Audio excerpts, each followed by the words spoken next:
Наплывала тень, догорал камин,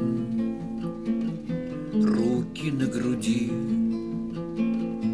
Он стоял один,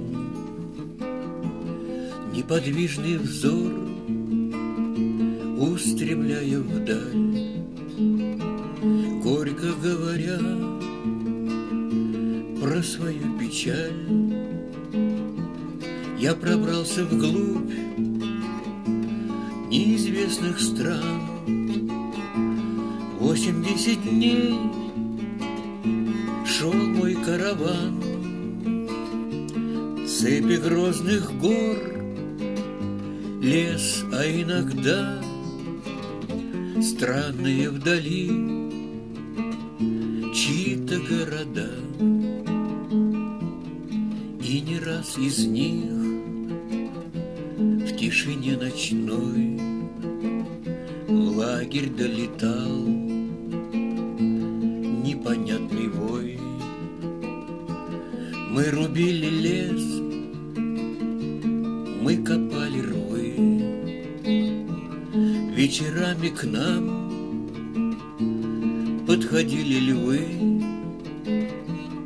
но трусливых душ не было меж нас. Мы стреляли в них, целясь между глаз.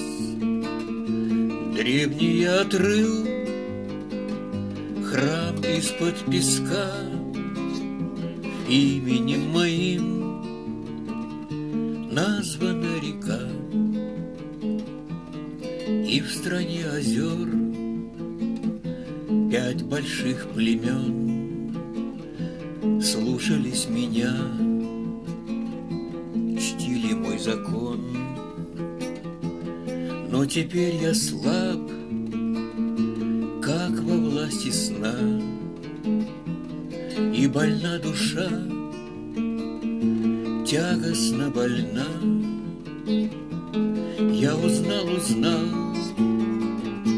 что такое страх,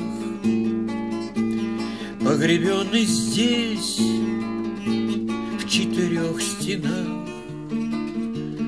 Даже блеск ружья, даже плеск волны эту цепь порвать ныне не вольны.